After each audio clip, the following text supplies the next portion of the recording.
السلام علیکم ورحمۃ اللہ وبرکاتہ ناظرین، سورۃ الفجر آیات 30 رکوع 1 تھا۔ اس کا آج ہم نے تیسرا ٹاپک پڑھنا ہے جو 20 آیت مبارکہ سے لے کر 30 آیت مبارکہ تک۔ آئیے سورۃ الفجر کا آخری حصہ پڑھتے ہیں۔ بسم اللہ الرحمن الرحیم، شروع کر تو اللہ تعالیٰ کے نام سے جو بہت ہی بے حد مہربان نہایت رحم کرنے والا ہے۔ کلا ہرگز نہیں، اذا دکت الارض دکن دکا، جب زمین کوٹ کوٹ کر ریزہ ریزہ کر دی جائے گی۔ وجاء ربک والملک صفا صفا، اور تیرا رب آئے گا اور فرشتے جو صف در صف ہوں گے۔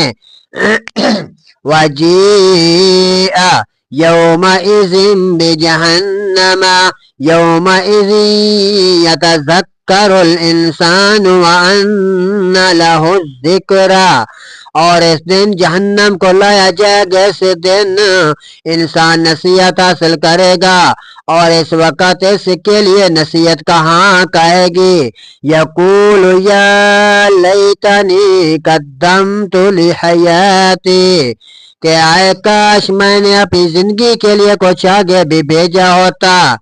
یومئذ لا یعذب عذابہ احد، پس اس دن اس کے عذاب جیسا عذاب کوئی نہیں کرے گا۔ ولا یوثق وثاقہ احد، اور نہ ایسے کے باندھے جیسا کوئی باندھے گا۔ یا ایتھا النفس المطمئنہ، آئے اطمینان والی جان، اپنے رب کی طرف لوٹ آ۔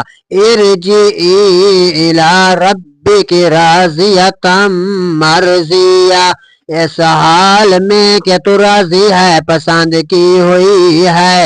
فادخلی فی عبادی وادخلی جنتی، پس میرے خاص بندوں میں داخل ہو جا اور میری جنت میں داخل ہو جا۔ صدق اللہ العظیم، صدق الرسول النبی الکریم۔